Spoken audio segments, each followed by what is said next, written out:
ఎలా ఉంది భయ్యా సినిమా?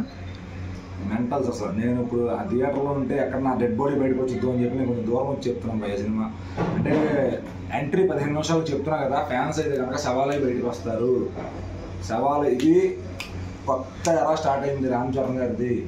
అంటే నేను ఒక అభిమానిగా 6 ఏళ్ల నుంచి వెయిట్ చేస్తున్నాను ఆ హీరో సోలో సినిమా కోసం. మధ్యలో ఒక multi star Rajamouli cinema, Chiranjeevi గారితో సినిమా, ఇవన్నీ మాకు తృప్తిని కూడా.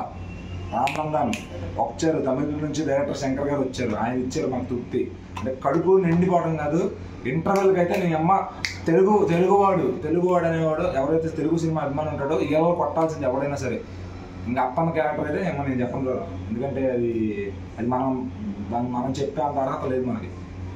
అసలు మరో రంగస్థలం దాని అమ్మ మొగుడులా ఉంది అప్పన్న క్యారెక్టర్. నేనేమన్నా చెప్తే ప్రతిదీ రివీల్ అయిపోద్ది, ఎందుకంటే ట్రైలర్లో చాలా హింట్లు ఇచ్చేసారు డైరెక్టర్ గారు. సో ఇంకా చెప్పాలి అంటే తమన్ గారు సాలిడ్ మ్యూజిక్. అది ఇంకా దాన్ని ఏమంటారు, ఆయన ఇచ్చిన విధానం ప్రతి సీను గమనిస్తూ ఉన్నా. అంటే నాకు మాటలు కూడా రావట్లేదు. తమనన్నా థ్యాంక్ యూ అంటే అంతకన్నా ఏం చెప్పలేను. శంకర్ గారు థ్యాంక్ యూ. చరణ్ అన్న లైఫ్ లాంగ్ నీకే, అది బాగా గుండె కోసినా నువ్వే ఉంటావు, ఏది చేసినా నువ్వే ఉంటావు. ఇక ఫ్యామిలీ తర్వాత, ఫ్యామిలీ కన్నా ఎక్కువ నేను చెప్పను కానీ ఫ్యామిలీ ఫస్ట్, ఫ్యామిలీ తర్వాత చరణ్. ఇంకా ఎందుకంటే 6 ఏళ్ల నుంచి వెయిటింగ్లో ఉన్నాం. ఒక్కొక్క నా కొడుక్కి సమాధానం చెప్పాలి అని. కాలర్ కాదు 2 చొక్కాలు వేసుకోవాలంటారు అభిమానులు, అలా చెప్తున్నా. ఎప్పుడైనా సరే చొక్కాలు చిరిగిపోతాయి, త్వరలో కొట్టుకుంటూ వస్తారు, మేసాలు తిప్పుకుంటూ వస్తారు. అమ్మ చరణ్ నిలబెట్టాడు మనం.